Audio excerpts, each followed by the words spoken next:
Sapiens, the Scent of Money. In 1519, Hernan Cortes and his conquistadors arrived in Mexico, hitherto an isolated human world. The Aztecs, as the people who lived there called themselves, quickly noticed that the aliens showed an extraordinary interest in a certain yellow metal. In fact, they never seemed to stop talking about it. The natives were not unfamiliar with gold. It was pretty and easy to work, and so they used it to make jewelry and statues. And they occasionally used gold dust as a medium of exchange. But when an Aztec wanted to buy something, he generally paid in cocoa beans and bolts of cloth. The Spanish obsession with gold thus seemed inexplicable. What was so important about the metal that it could not be? What was so important about the metal that could not be eaten, drunk, or woven, and was too soft for use for tools or weapons? When the natives questioned Cortes as to why the Spaniards had such a passion for gold, the conquistador answered, "Because I and my companions suffer from the disease of the heart, which can only be cured with gold." I feel like I butchered that. Because I and my companions suffer from a disease of the heart, which can only be cured with gold. In the Afro-Asian world, from which the Spaniards came, the obsession with gold was indeed an epidemic. Even the bitterest of enemies lusted after the same useless yellow metal. 3 centuries before the conquest of Mexico, the ancestors of Cortes and his army waged bloody war of religion against the Muslim kingdoms in Iberia and North Africa. The followers of Christ and the followers of Allah killed each other by the thousands, devastated fields, orchards, and turned prosperous cities into smouldering ruins, all for the greater glory of Christ and Allah. As the Christians gradually gained the upper hand, they marked their victories not only by destroying mosques and building churches, but also by issuing new gold and silver coins bearing the sign of the cross, and thanking God for his help in combating the infidels. Yet alongside the new currency, the victors minted another type of coin, called the milles, which carried a somewhat different message. These square coins, made by the Christian conquerors, were emblazoned with flowing Arabic script that declared, "There is no God except Allah. Muhammad is Allah's messenger." Even the Catholic bishops and Melguil and Agade issued these faithful copies of popular Muslim coins, and God-fearing Christians happily used them. Tolerance flourished on the other side of the hill too. Muslim merchants in North Africa conducted business using Christian coins such as the Florentine florin, the Venetian ducat, and the Neapolitan cigliato. Even Muslim rulers who called for jihad against the infidel Christians were glad to receive taxes in coins that evoked Christ and his Virgin Mother. Sapiens. How much is it? Hunter-gatherers had no money. Each band hunted, gathered, and manufactured almost everything it required, from meat to medicine, from sandals to sorcery. Different band members may have specialized in different tasks, but they shared their goods and services through an economy of favors and obligations. A piece of meat given for free would carry with it the assumption of reciprocity, say, free medical assistance. The band was economically independent. Only a few rare items that could not be found locally, seashells, pigments, obsidians, and the like, had to be obtained from strangers. This could usually be done by simple barter. If we give you pretty seashells, you'll give us high-quality flint. Little of this changed with the onset of agricultural revolution. Most people continue to live in small, intimate communities, much like a hunter-gatherer band. Each village was self-sufficient economic unit, maintained by mutual favors and obligations, plus a little barter with outsiders. One villager may have been particularly adept at making shoes, another at dispensing medical care, so villagers knew where to turn when barefoot or sick. But villages were small and their economies limited, so there could be no full-time shoemakers or doctors. The rise of cities and kingdoms and the improvements of transportation infrastructure brought about new opportunities for specialization. Densely populated cities provided full-time employment, not just for professional shoemakers and doctors, but also for carpenters, priests, soldiers, and lawyers. Villages that gained a reputation for producing really good wine, olive oil, or ceramics discovered that it was worth their while to specialize nearly exclusively in that product and trade it with other settlements for all the other goods that they needed. This made a lot of sense. Climates and soils differ, So why drink mediocre wine from your backyard if you can buy a smoother variety from a place whose soil and climate is much better suited to vine grapes? If the clay of your backyard makes stronger and prettier pots, you can make an exchange. Furthermore, full-time specialist vintners and potters, not to mention doctors and lawyers, can hone their expertise to the benefit of all. But specialization created a problem. How do you manage the exchange of goods between specialists? The economy of favors and obligations doesn't work when large numbers of strangers try to cooperate. It's one thing to try to provide free assistance to a sister or a neighbor, a very different thing to try and take care of foreigners who might never reciprocate the favor. One can fall back on barter. But barter is effective only when exchanging a limited range of products. It cannot form the basis of complex economy. In order to understand the limitations of barter, imagine that you own an apple orchard in the hill country that produces the crispest, sweetest apples in the entire province. You work so hard in your orchard that your shoes wear out. So you harness up your donkey cart and you head into the market town down by the river. Your neighbour told you that a shoemaker on the south end of the marketplace made really sturdy pair of shoes fit that lasted him through 5 seasons. You find the shoemaker's shop and you offer to barter some of your apples in exchange for the shoes you need. The shoemaker hesitates. How many apples should he ask for in return payment? Every day he encounters dozens of customers, a few of whom bring along sacks of apples, while others carry wheat, goats, or cloth, all of varying quality. Still others offer their expertise in petitioning the king or clearing backaches. The last time the shoemaker exchanged shoes for apples was 3 months ago, and back then he asked for 3 sacks of apples. Or was it 4? Come to think of it, those apples were Sour Valley apples rather than Prime Hill apples. And on the other hand, on that previous occasion, the apples were given in exchange for small women's shoes. This fellow was asking for man-sized boots. Besides, in recent weeks, a disease has decimated the flocks around town, and skins are becoming scarce. The tanners are starting to demand twice as many finished shoes in exchange for the same quantity of leather. Shouldn't that be taken into consideration? In a barter economy, every day the shoemaker and the apple grower will have to learn anew the relative prices of dozens of commodities. If 100 different commodities are traded in the market, then buyers and sellers will have to know 4,950 different exchange rates. And if 1,000 different commodities are traded, buyers and sellers must juggle 499,500 different exchange rates. How do you figure it out? It gets worse. Even if you manage to calculate how many apples equal 1 pair of boots, barter is not always possible. After all, a trade requires that each side want what the other has to offer. What happens if the shoemaker doesn't like apples, and if at the moment in question, what if he really wants is a divorce? True, the farmer could look for a lawyer who likes apples to set up a 3-way deal, but what if the lawyer is full up on apples and really needs a haircut? Some societies tried to solve the problem by establishing a central barter system that collected products from specialist growers and manufacturers and distributed them to those who needed. The largest and most famous of such experiments was conducted by the Soviet Union, and it failed miserably. Everyone would work according to their abilities and receive according to their needs. Turned out in practice into everyone will work as little as they can get away with, and receive as much as they could grab. More moderate and more successful experiments were made on other occasions, for example in Inca Empire.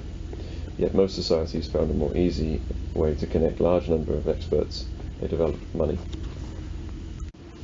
Sapiens, shells and cigarettes. Money was created many times in many places. Its development required no technological breakthroughs. It was purely a mental revolution. It involved the creation of a new intersubjective reality that exists solely in people's shared imagination. Money is not coins and banknotes. Money is anything that people are willing to use in order to represent systematically the value of other things for the purpose of exchanging goods and services. Money enables people to compare quickly and easily the value of different commodities, such as apples, shoes, and divorces, to easily exchange one thing for another, and to store wealth conveniently. There have been many types of money. The most familiar is the coin, which is a standardized piece of imprinted metal. Yet money existed long before the invention of coinage, and cultures have prospered using other things as currency, such as shells, cattle, skins, salt, grain, beads, cloth, and promissory notes. Cowrie shells were used as money for about 4,000 years all over Africa, South Asia, East Asia, and Oceania. Taxes could still be paid in cowrie shells in British Uganda until the early 20th century. In modern prisons and POW camps, cigarettes have often served as money. Even non-smoking prisoners have been willing to accept cigarettes in payment to calculate the value of other goods and services in cigarettes. One Auschwitz survivor described the cigarette currency used in the camp. We had our own currency, whose value no one questioned, the cigarette. The price of every article was stated in cigarettes. In normal times, that is, when the candidates to the gas chambers were coming in at a regular pace, a loaf of bread cost 12 cigarettes, a 300-gram package of margarine 30, a watch 80 to 200, a litre of alcohol 400 cigarettes. In fact, even today, coins and banknotes are a rare form of money. The sum total of money in the world is around $60 trillion, and yet the sum total of coins and banknotes is less than 6 trillion. More than 90% of all money, more than 50 trillion appearing in our accounts, appears only on computer screens. Accordingly, most business transactions are executed by moving electronic data from one computer file to another, without the exchange of any physical cash. Only a criminal buys a house, for example, by handing over a suitcase full of banknotes. As long as people are willing to trade goods and services in exchange for electronic data, it's even better than shiny coins and crisp banknotes, lighter, less bulky, and easier to keep track of. For complex commercial systems to function, some kind of money is indispensable.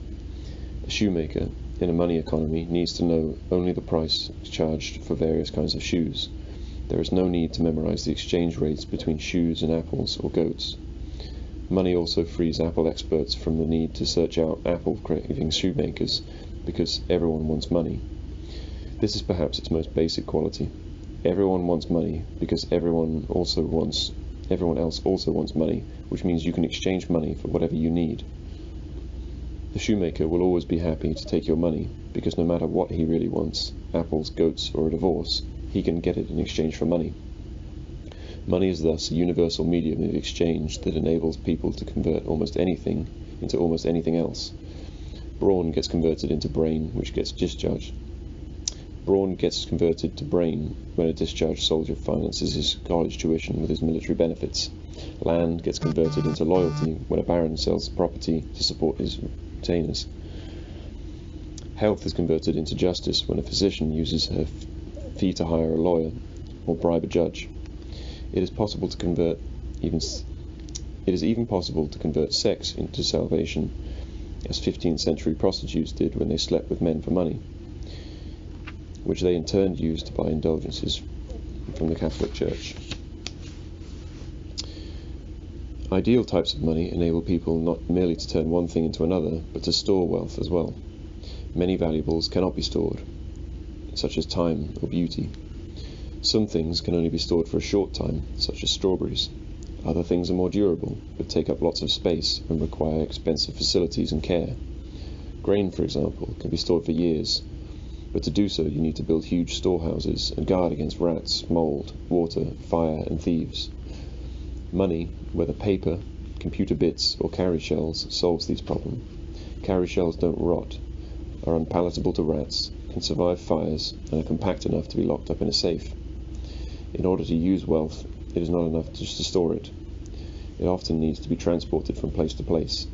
Some forms of wealth, such as real estate, cannot be transported at all. Commodities such as wheat and rice can be transported only with difficulty. Imagine a wealthy farmer living in a moneyless land who emigrates to a distant province. His wealth consists mainly of his house and rice paddies. The farmer cannot take with him the house or the paddies.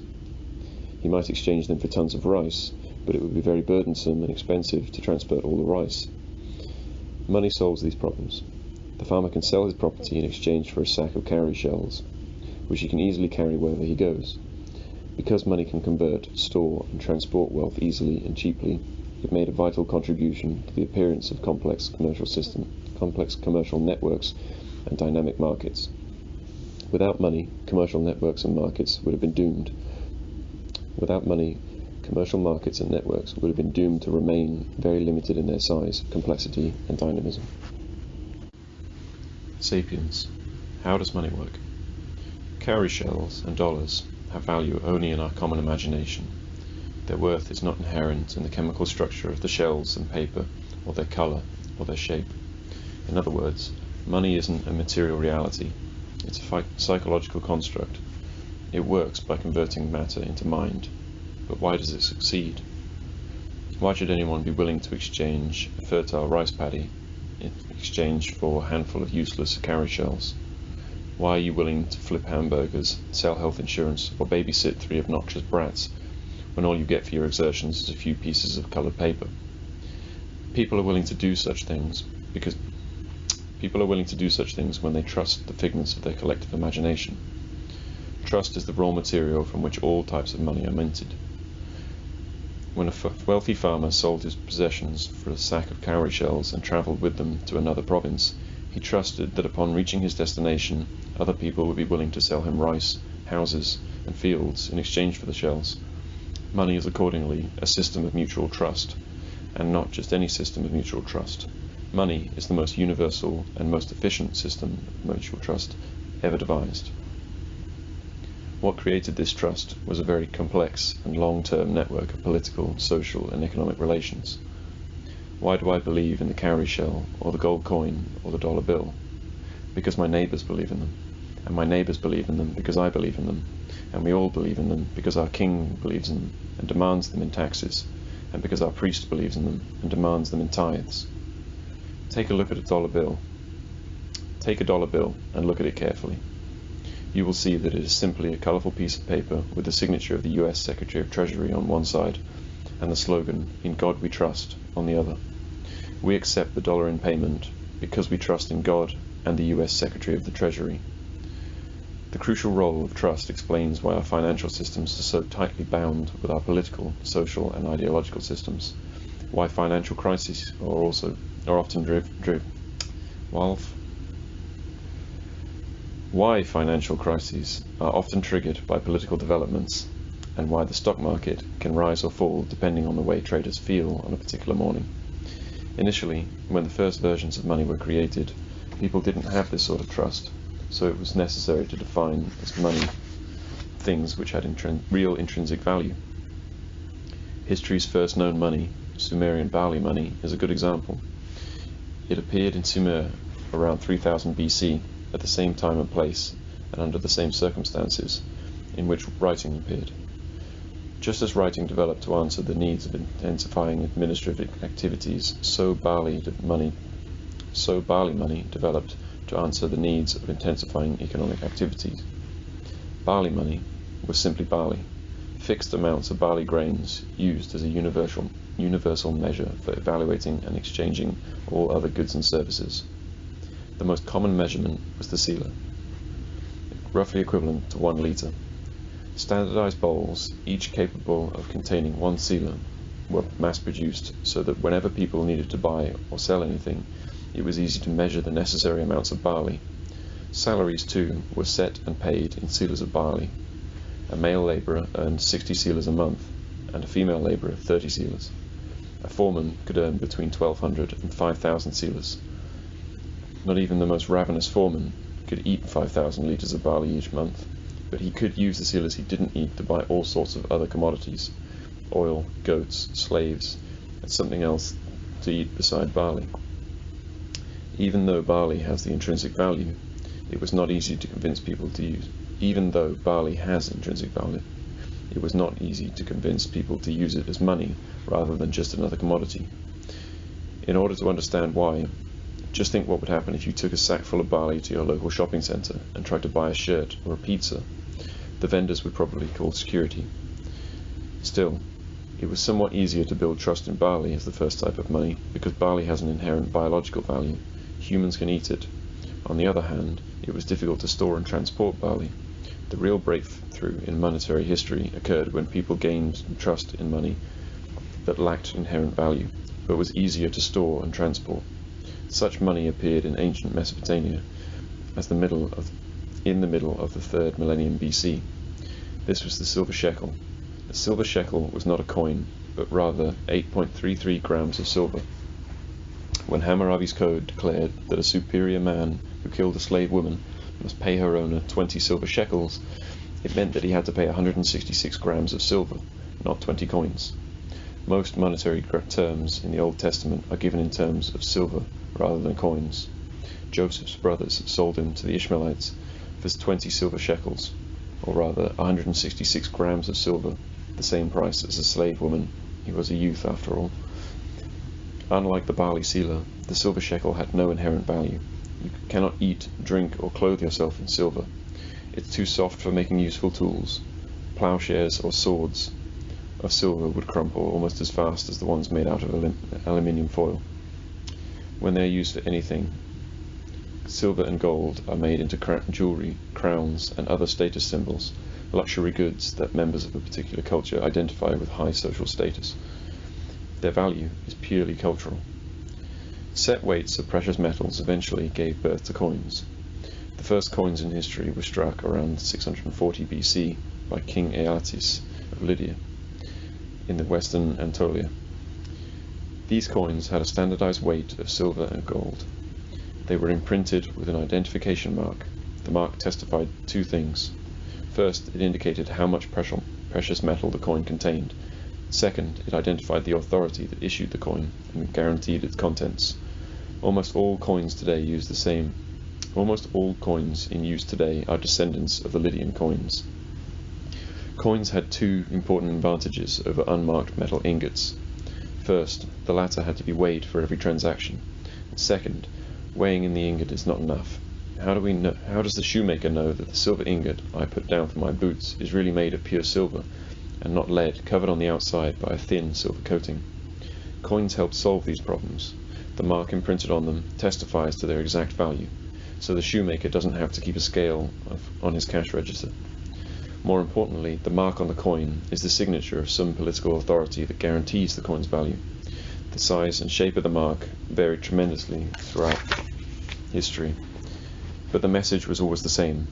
I, the great king so-and-so, give you my personal word that this metal disc contains exactly 5 grams of gold.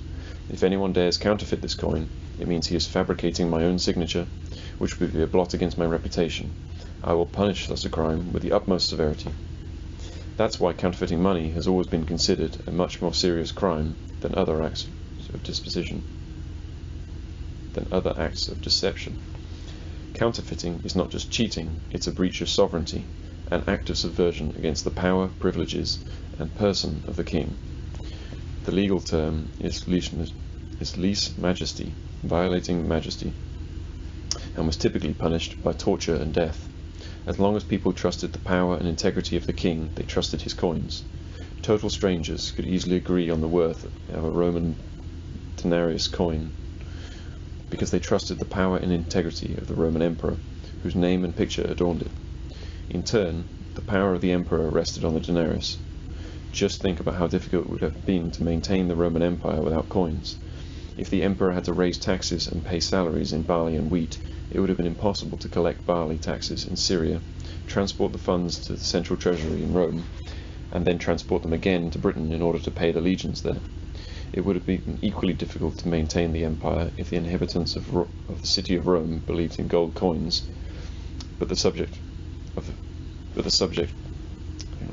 It would have been equally difficult to maintain the empire if the inhabitants of the city of Rome believed in gold coins, but the subject populations subjected this belief, putting their trust instead in cowrie shells, ivory, beads, or rolls of cloth.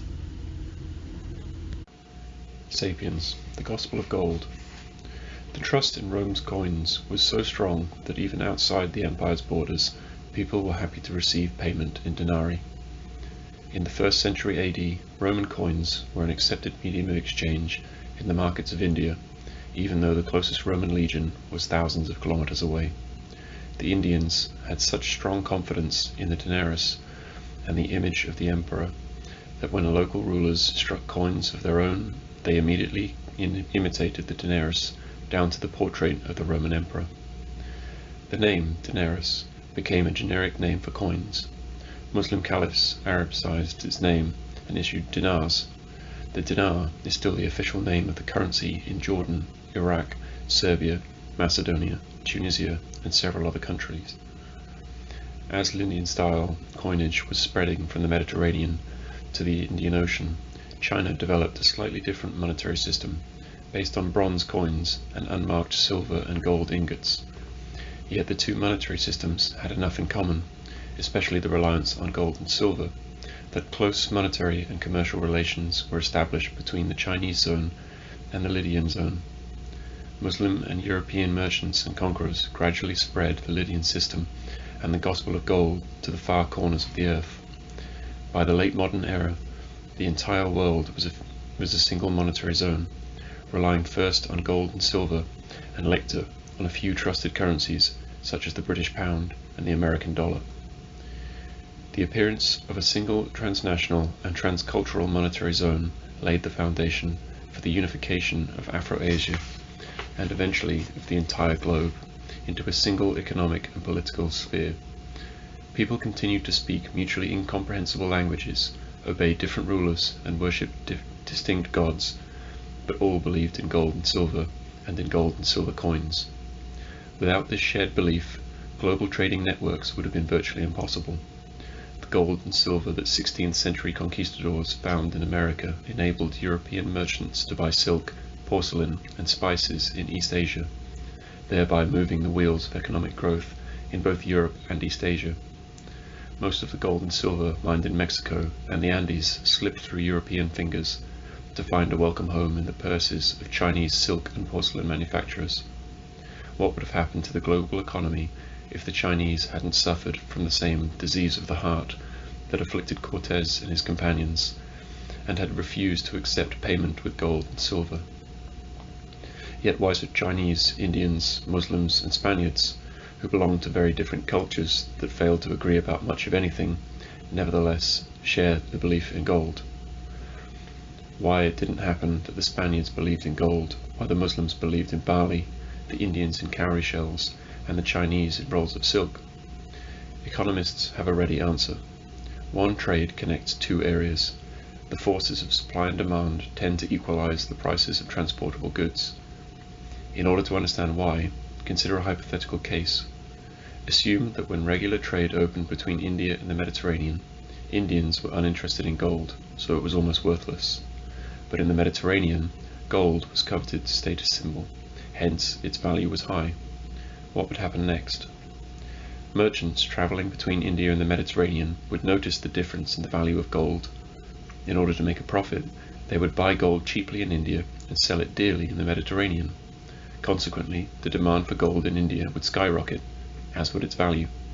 At the same time, the Mediterranean would experience an influx of gold, whose value would consequently drop. Within a short time, the value of gold in India and the Mediterranean would be quite similar. The mere fact that Mediterranean people believed in gold would cause Indians to start believing in it as well. Even if Indians had still had no real use for gold, the fact that Mediterranean people wanted it would be enough to make the Indians value it. Similarly, the fact that another person believes in cowrie shells or dollars or electronic data is enough to strengthen our own belief in them, even if that person is otherwise hated, despised, or ridiculed by us.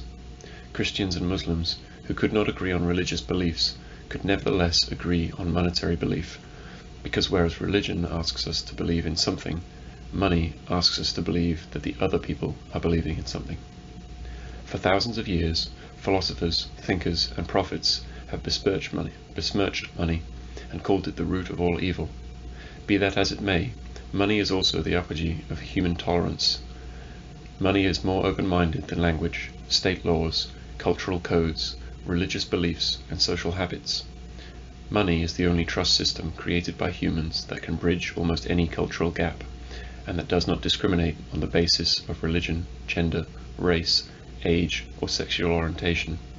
Thanks to money, even people who don't know each other and don't trust each other can nevertheless cooperate effectively.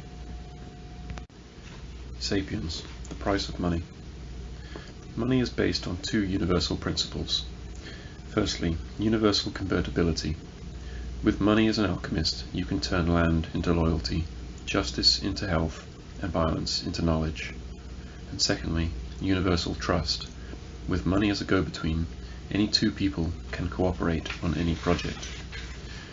These principles have enabled millions of strangers to cooperate effectively in trade and industry.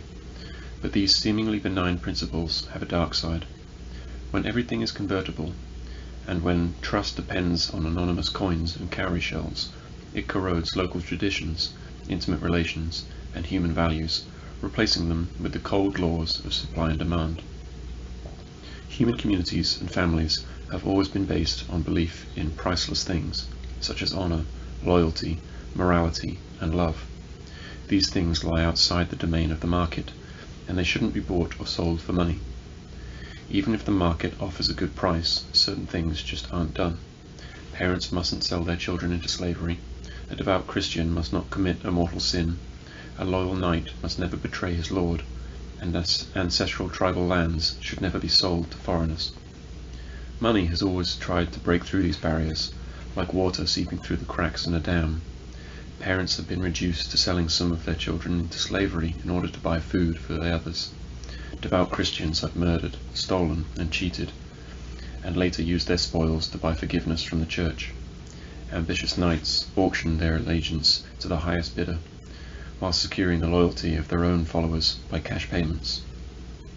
Tribal lands were sold to foreigners from the other side of the world in order to purchase an entry ticket onto the global economy. Money has an even darker side, for although money builds universal trust between strangers, this trust is invested not in humans, communities, or sacred values, but in money itself and the impersonal systems that back it. We do not trust the stranger or the next-door neighbor, we trust the coin that they hold. If they run out of coins, we run out of trust. As money brings down the dams of community, religion, and state, the world is in danger of becoming one big and rather heartless marketplace. Hence, the economic history of humankind is in a delicate dance. People rely on money to facilitate cooperation with strangers, but they're afraid it will corrupt human values and intimate relations.